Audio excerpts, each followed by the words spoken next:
Hello everyone, myself Adarsh Singh. Welcome back to Ujala the learning lab. तो आज के इस वीडियो में अपन लोग IUPAC सीखने जा रहे हैं, IUPAC नेमिंग। ठीक है, तो चलिए स्टार्ट करते हैं बिना टाइम वेस्ट किए। IUPAC, okay.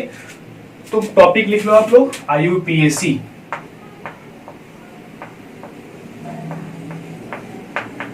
अब देखो नाम से ही क्लियर है, international union of pure and applied chemistry. International union of pure and applied chemistry, ये इसका फुल फॉर्म हो गया। अब मैं आपको बताऊंगा कि IUPAC इंपॉर्टेंट क्यों है। ठीक है, तो देखो एक एग्जांपल ले लेते हैं, एक छोटा सा कहानी में बनाता हूं। सपोज कर लो एक आपके पास ऑर्गेनिक कंपाउंड है, ये आपका एक ऑर्गेनिक कंपाउंड है, ऐसा कुछ।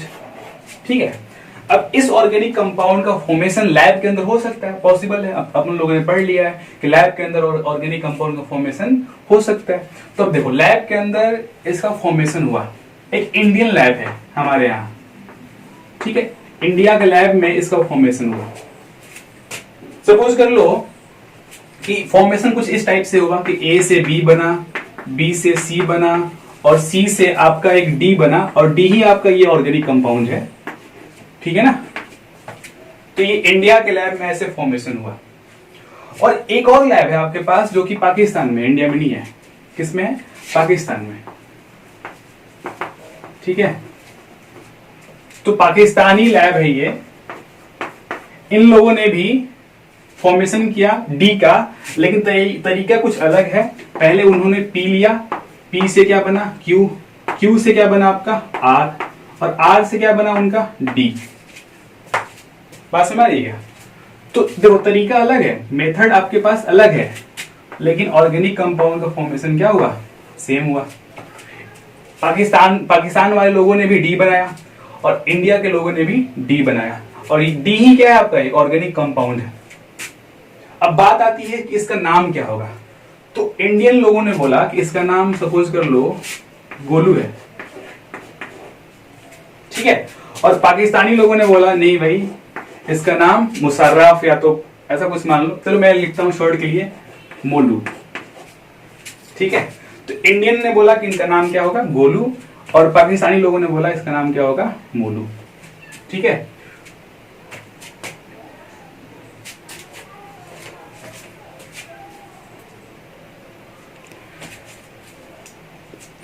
तो अब आप बताओ कि अपन लोग किसका नाम ले, किसका नाम सिलेक्ट किया जाए, गोलू या मोलू, इस वाले ऑर्गेनिक कंपाउंड का। ठीक है, तो इंडियन बोल रहे हैं गोलू नाम है, पाकिस्तानी लोग बोल रहे हैं मोलू नाम है। ठीक है, तो फिर तो उस केस में कोई अगला आएगा वो बोलेगा कुछ दूसरा नाम है। ठीक है, तो एक कंपाउंड का अलग अलग नाम हम लोग सोच सकते हैं। ठीक है, और अपन लोग बोलेंगे नहीं भाई यही नाम सही रहेगा। तो उस केस में केमिस्ट्री के अंदर क्या आ जाएगा आपका, इम्प्योरिटी आ जाएगा, है ना। कोई भी आपका लिमिटेड कोई भी आपका ऑर्गेनिक कंपाउंड है बनता है, उसका नाम अलग अलग जगह पर अलग अलग प्रोनाउंस किया जाएगा। ठीक है, तो उस केस में केमिस्ट्री के अंदर क्या बोल सकते हैं अपन लोग कि इम्प्योरिटी आ गया। ठीक है, तो उसके लिए उसको अवॉइड करने के लिए हमारे पास क्या है, IUPAC है।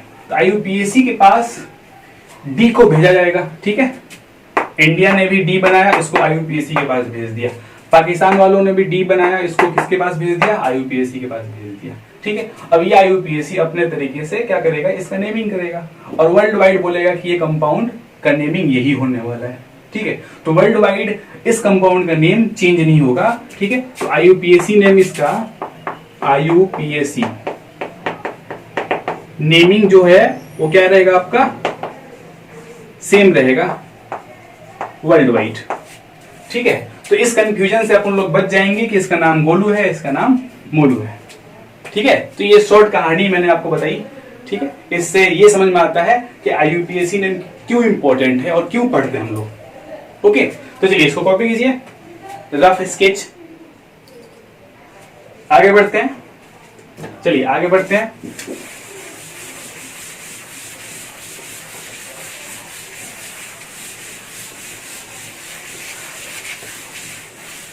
अब देखो ऑर्गेनिक कंपाउंड के नेमिंग दो तरीके से होता है। ठीक है ना, ऑर्गेनिक कंपाउंड का नेमिंग, ऑर्गेनिक कंपाउंड्स का नेमिंग क्या होता है, दो तरीके से होता है। एक आपको मैंने अभी बता रखा, कौन सा, IUPAC।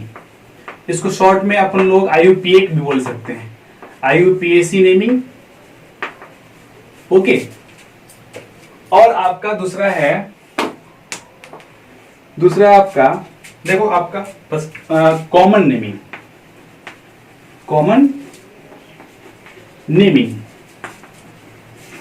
अब देखिए, ये IUPAC naming will not very, ठीक है, ये आपका फिक्स्ड रहेगा, ठीक है, जबकि कॉमन नेमिंग आपका क्या कर सकता है, वेरी कर सकता है, प्लेस टू प्लेस ये वेरी कर सकता है। हो सकता है कॉमन नेमिंग इंडिया में कुछ अलग हो और अदर जगह पे जैसे ऑस्ट्रेलिया हो या तो इंग्लैंड हो अलग हो उसका नेम, ठीक है। तो कॉमन नेमिंग वेरी कर सकता है, IUPAC नेमिंग वेरी नहीं करेगा, ठीक है। हालांकि दोनों ही इंपॉर्टेंट है, ठीक है। तो we will discuss IUPAC naming as well as common naming, दोनों को डिस्कस करने वाले हैं, but our prime focus will be on IUPAC naming. चलिए इसको कॉपी कीजिए, आगे बढ़ रहे हैं। तो ये रहा आपका शॉर्ट स्टोरी जो मैंने आपके लिए बनाया, ठीक है, ताकि आपको समझ में आए कि IUPAC नेमिंग इंपॉर्टेंट क्यों है और IUPAC नेमिंग के साथ साथ और कौन सा नेमिंग है जो अपन लोग पढ़ेंगे, ठीक है, जिसका नाम क्या है आपका कॉमन नेमिंग, ठीक है। तो ऑर्गेनिक कंपाउंड का 2 नेमिंग हमें पढ़ना होगा, IUPAC as well as common, ठीक है। पहले हम लोग पढ़ेंगे IUPAC, ठीक है। चलिए बात करते हैं IUPAC के बारे में कुछ डिटेल में। तो ऑर्गेनिक कंपाउंड का नेमिंग करते समय हमें क्या ध्यान रखना है कि देखिए, ऑर्गेनिक कंपाउंड किससे मिलकर बना होगा, मैं आपको बताता हूं। ऑर्गेनिक कंपाउंड के पास एक होगा एल्काइल पार्ट, इसको और क्या बोल सकते हैं, अराइल पार्ट, ठीक है। या तो एल्काइल पार्ट होगा, नहीं तो अराइल पार्ट होगा, I will discuss it, don't worry. और दूसरा होगा आपका फंक्शनल ग्रुप पार्ट। 2 पार्ट हमारे पास, कौन सा पार्ट, एल्काइल पार्ट या तो अराइल पार्ट बोलो आप लोग, उसके बाद आपके पास है फंक्शनल ग्रुप पार्ट। ये जो एल्काइल पार्ट है या तो अराइल पार्ट है, this part is responsible for the physical property of that particular organic compound। और ये जो आपका functional group part है, this part will be responsible for the chemical property of that particular organic compound। देखो example ले लेता हूं, suppose कर लो हमारे पास CH3CH2OH है, ठीक है ना। तो CH3CH2 आपका एक एल्काइल पार्ट हो गया, ठीक है, क्या हो गया आपका एल्काइल पार्ट हो गया, जिसको अपन लोग R से रिप्रेजेंट कर सकते हैं। Alkyl part can be represented by R, okay.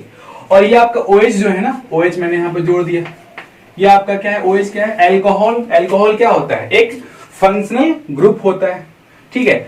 अब ये R part is responsible for the physical property of this particular alcohol, okay, and OH will be responsible for the chemical property of that alcohol. Clear. तो अब देखो physical property में क्या आ सकता है, like melting point, boiling point, density, ठीक है, ये सारी चीजें किसके अंदर आएंगी, फिजिकल प्रॉपर्टी के अंदर। केमिकल प्रॉपर्टी के अंदर क्या आएगा, enthalpy of combustion, enthalpy of heat of combustion, ये सारी बातें, ठीक है। उसके बाद heat of the reaction, delta H, delta U, ठीक है, ये सब आपको डिटेल में पढ़ना होगा बाद में। ये किस में आएगा आपका, केमिकल प्रॉपर्टी में, ठीक है। तो ये सारी बातें मैं आपको बता क्यों रहा हूं कि नेमिंग करते समय हमें ध्यान रखना पड़ेगा कि हमें पहले नेमिंग करना होता है एल्काइल पार्ट का, और उसके बाद में नेमिंग करना होता है किसका, फंक्शनल ग्रुप पार्ट का। एल्काइल पार्ट किसके लिए रिस्पॉन्सिबल होता है, physical property of that organic compound, ठीक है। और फंक्शनल ग्रुप पार्ट किसके लिए रिस्पॉन्सिबल होता है, chemical property of that organic compound. Clear. तो चलिए आगे बढ़ेंगे, इसको कॉपी कीजिए।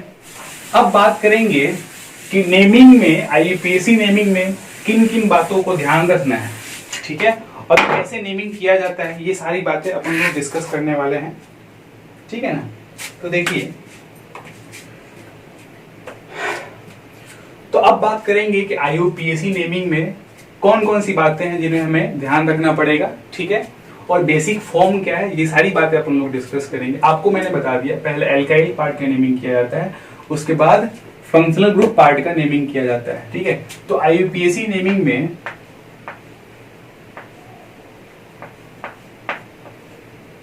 हमें किस बात को ध्यान रखना है कि पहले मैं लिख रहा हूं बेसिक फॉर्म, बेसिक फॉर्म। ठीक है, अब बेसिक फॉर्म क्या है, ये बेसिक फॉर्म पे आपका सारा नेमिंग होगा। तो बेसिक फॉर्म में पहले आता है नेमिंग किसका, सब्स्टिट्यूएंट का।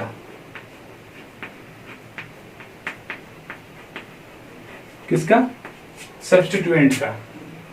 उसके बाद नेमिंग करना होता है वर्ड रूट। ठीक है, किसका, वर्ड रूट का। उसके बाद नेमिंग करना होता है हमें 1 डिग्री सफिक्स, ध्यान रखिएगा 1 डिग्री सफिक्स।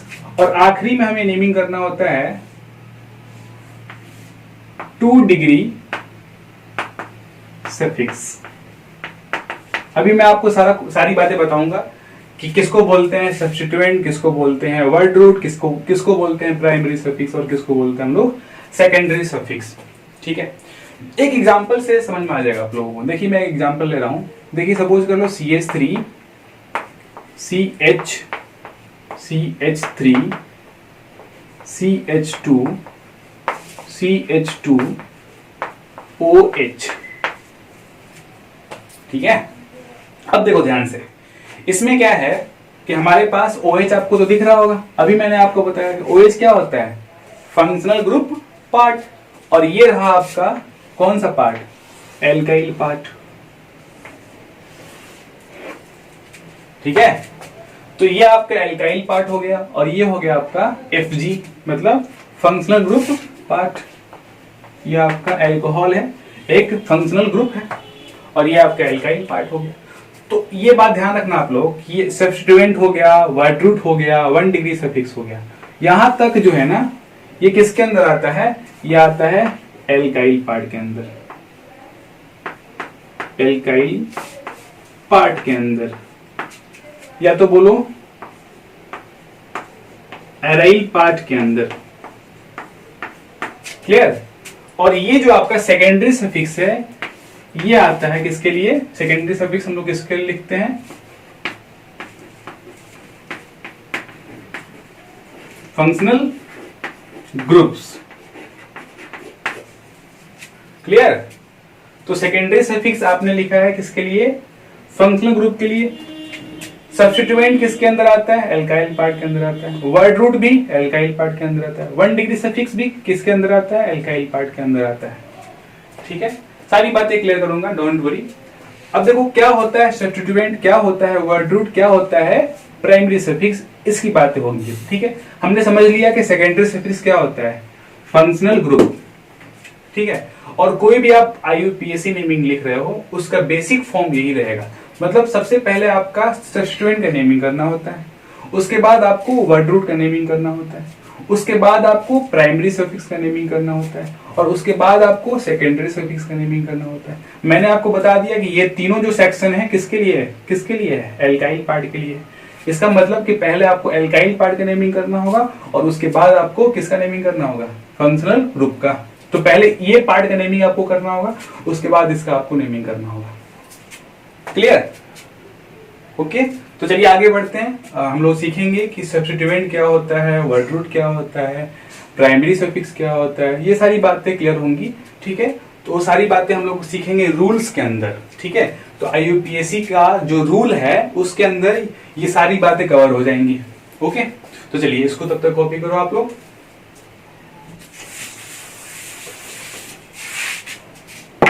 तो पहले मैं आपको एक शॉर्ट रिव्यू दे देता हूं कि कैसे पढ़ेंगे हम लोग, नेमिंग किसका किसका करेंगे।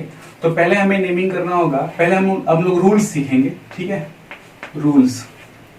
उसके बाद हम लोग सीखेंगे नेमिंग ऑफ एल्केन्स। ठीक है, नेमिंग ऑफ एल्केन्स और आपका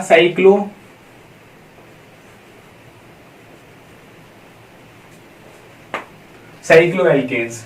उसके बाद अपन लोग सीखेंगे naming of alkynes, cyclo alkenes है ना, एल्किन साइक्लो एल्किन्स, ठीक है। थर्ड में हम लोग सीखेंगे नेमिंग ऑफ एल्काइंस और साइक्लो एल्काइंस, ठीक है। फोर्थ में हम लोग सीखेंगे नेमिंग ऑफ फंक्शनल ग्रुप, ठीक है। फिफ्थ में हम लोग सीखेंगे नेमिंग ऑफ किसका, पॉली फंक्शनल ग्रुप, क्लियर। उसके बाद हम लोग किसका, नेमिंग ऑफ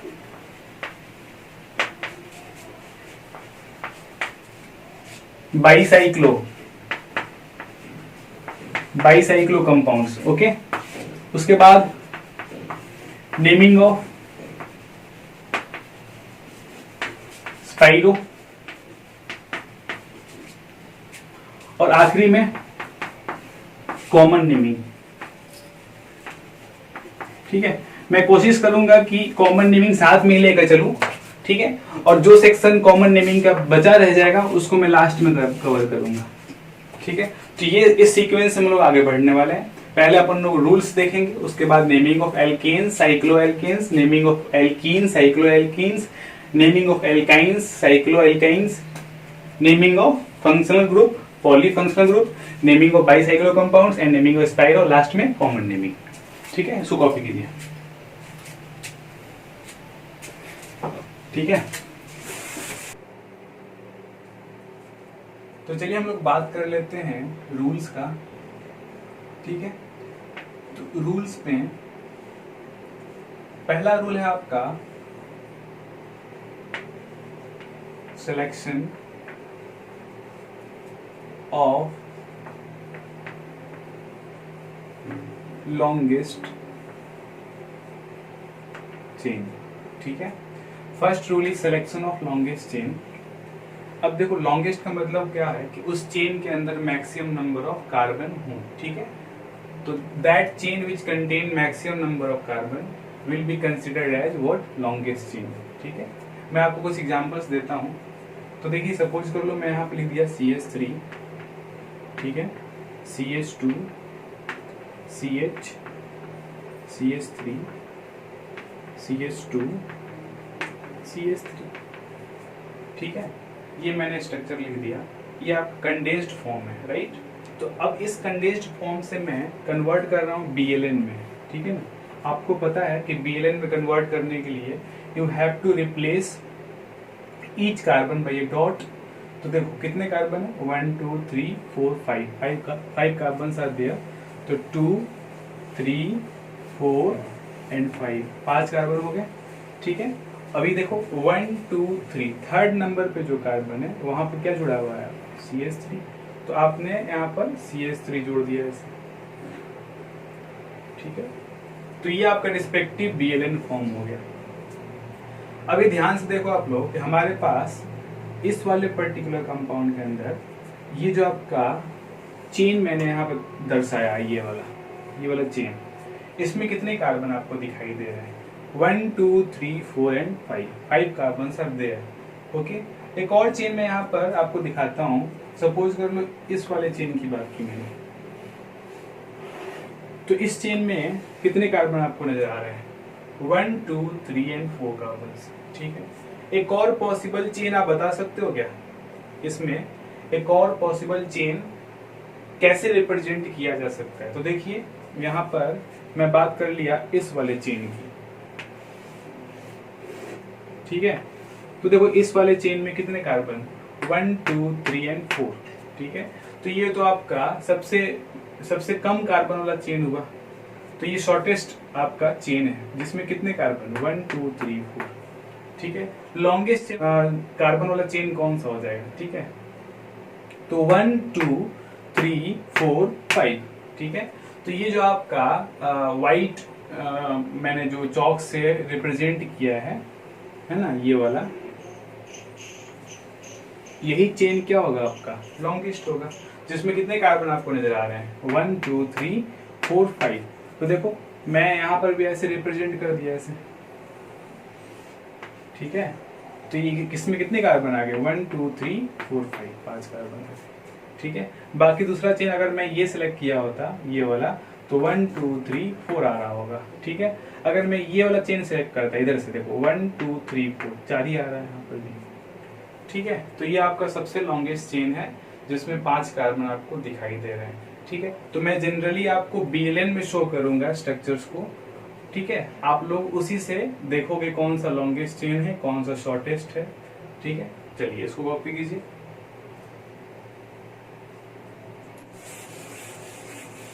तो मैं आपको कुछ एग्जांपल्स देने जा रहा हूँ, ठीक है। You have to select longest chain in that particular compound, okay. चलिए तो पहला सपोज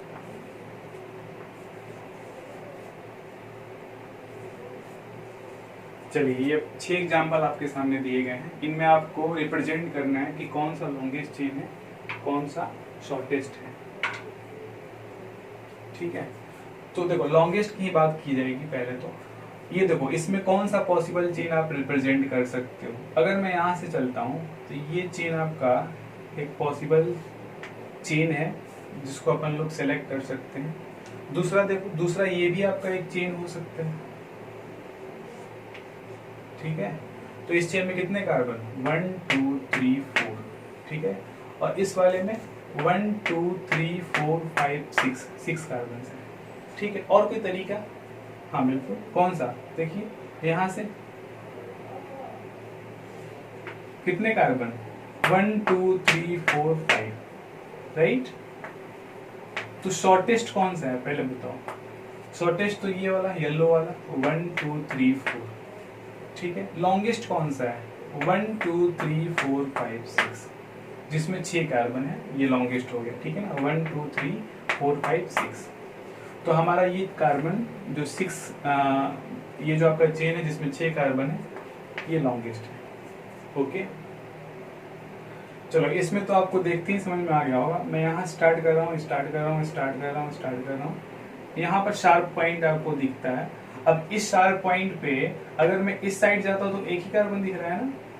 तो मैं अगर नीचे जाता हूँ तो इसमें बहुत सारे कार्बन आपको दिख रहे हैं, ठीक है। तो मैं नीचे जाऊंगा क्योंकि हमें लॉन्गेस्ट चेन सिलेक्ट करना है, ठीक है। तो देखिए, ओके। तो जहां भी आपको शार्प पॉइंट दिखता है उस पॉइंट पे आपको चेक कर लेना है कि मैं अगर इधर जाऊं तो एक कार्बन दिख रहा है और नीचे जाऊं तो 1 2 3 4 5 6 कार्बन आपको दिखाई दे रहे हैं, ठीक है। तो will go in the down, okay. अभी देखिए इस वाले पर्टिकुलर स्ट्रक्चर में देखते हैं। चलो यहाँ स्टार्ट किया मैंने, यहाँ स्टार्ट किया और यहाँ पर आपको दिख गया शार्प पॉइंट, ठीक है, जहाँ पे डाइवर्जन आपको दिखा। अब इस डाइवर्जन पे आपको चेक कर लेना है कि अगर मैं इस साइड जाता हूँ, ठीक है, तो कितने कार्बन दिख रहे हैं, 1 2 3।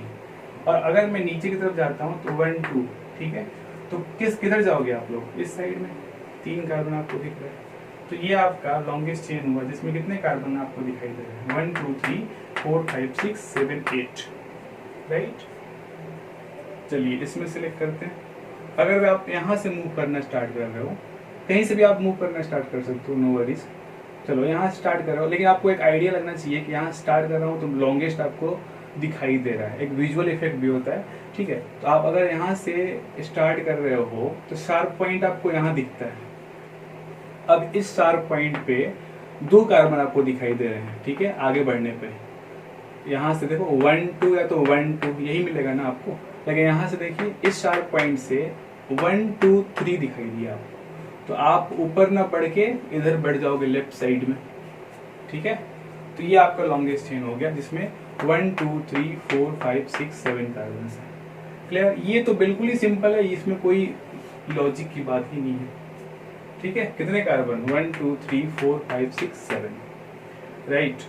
चलो यहाँ से आगे बढ़ रहे हैं, यहाँ से आगे बढ़ा आपने, आगे बढ़ा, यहाँ दिख गया आपको शार्प पॉइंट, ओके। अब इस शार्प पॉइंट से आपको चेक करना है कि इधर इस साइड बढ़ने पे 1 2 मिल रहा है, 2 ही कार्बन मिल रहे हैं। और अगर मैं नीचे जा रहा हूं तो 1 2 2 ही मिल रहे हैं यहाँ पर, ठीक है। तो आप किसी भी रूट को प्रेफर कर सकते हो। आप इधर भी जा सकते हो, नहीं तो आप इधर भी जा सकते हो, बोथ आर सेम। ठीक है, आप कोई भी रास्ता अपना सकते हो। दोनों ही रास्ते में कितने कार्बन आपको दिखाई दे रहे हैं? 1 2 3 4 5 6 कार्बन दोनों में दिखाई दे रहे हैं। ठीक है, तो इस तरीके से आपको चेन का सिलेक्शन करना होता है। ठीक है, अभी आपका मतलब इसके अंदर भी कॉम्प्लेक्सिटी आने वाला है। ठीक है, कॉम्प्लेक्स स्ट्रक्चर मिलेगा तो आप कंफ्यूज हो जाओगे कौन सा चेन चूज करो। ठीक है, चलिए इसको कॉपी कीजिए, उसके बाद आगे बढ़ते हैं। दिक्कत आ सकती है 1 2 3 4 5 6 7 8। ठीक है, 8 कार्बन मैंने यहाँ पर रिप्रेजेंट कर दिया। यहां से ब्रांचिंग कुछ इस टाइप से मैंने जोड़ दिया। जरा ध्यान देना आप लोग। अभी आप क्या करोगे? You have to select longest chain. ठीक है, अब लॉन्गेस्ट चेन सेलेक्ट करने के लिए आप यहां से अगर मूव कर रहे हो तो आप मूव करते गए मूव करते गए मूव करते गए मूव करते गए जब तक शार्प पॉइंट नहीं आ गया। यहाँ पर आपको शार्प पॉइंट मिला जहां पर डाइवर्जन है, तो इस डाइवर्जन पर आपको चेक करना होगा कि आपको मूव किधर करना है। तो अप साइड मूव करो या डाउन में? तो देखो अप साइड में अगर मूव कर रहे हो तो मेन चेन में कितने कार्बन आपको दिखाई देंगे? यहां से 2 ही कार्बन दिखाई देंगे। और अगर डाउन में मूव कर रहे हो तो मेन चेन में कितने कार्बन दिखाई देंगे? 2 ही दिखाई देंगे। ठीक है, तो क्या दोनों ही रूट सही है? तो आंसर है नो। क्यों नो बोल रहा हूं मैं? क्योंकि यहां पर आप इस कार्बन को इग्नोर कर रहे हो ना, इसको भी आप कंसिडर करोगे। ठीक है, तो आपको अगर 2 पॉसिबल तरीके से देखने पे चेन लेंथ आपका सेम मिलता है, तो देखो 1 2 3 4 5 6 7 एंड 8, तो अगर इस वाले चेन को आप सिलेक्ट कर रहे हो तो 8 कार्बन का मेन चेन है, और नीचे वाले में भी 8 कार्बन का क्या है? आपका मेन चेन है। ठीक है, तो दोनों ही रास्ते में 8 ही कार्बन आपको दिखाई दे रहे हैं।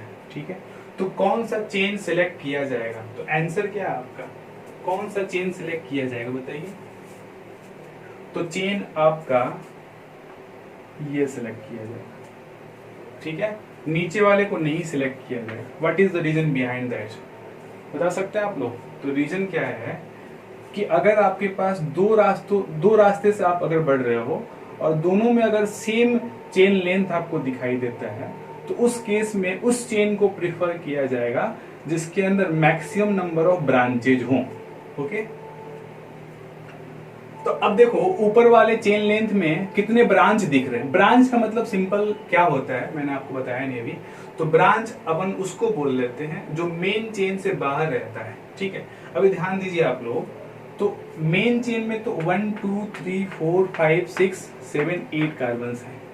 ठीक है, और इधर से भी बढ़ रहे हैं तो 8 कार्बन है मेन चेन में। तो ये जो कार्बन है ना, ये कार्बन मेन चेन का हिस्सा नहीं है, पेरेंट चेन का हिस्सा नहीं है। ठीक है, तो इसको अपन लोग ब्रांच बोल सकते हैं, इसको अपन लोग सब्स्टिट्यूएंट बोल सकते हैं। ठीक है, तो ये हो गया आपका ब्रांच, या तो आप इसको बोल सकते हो सब्स्टिट्यूएंट। ठीक है, या आपको ब्रांच बोलो या तो आप उसको सब्स्टिट्यूएंट बोलो। ठीक है, तो अब देखो मैंने क्या बोला, वापस रिपीट कर रहा हूं। अगर आपका 2 पॉसिबल तरीके से अगर आप चेक कर रहे हो और चेन लेंथ सेम आता है, तो उस केस में उस चेन को प्रिफर किया जाता है जिसमें मैक्सिमम नंबर ऑफ ब्रांचेज आपको दिखाई दें।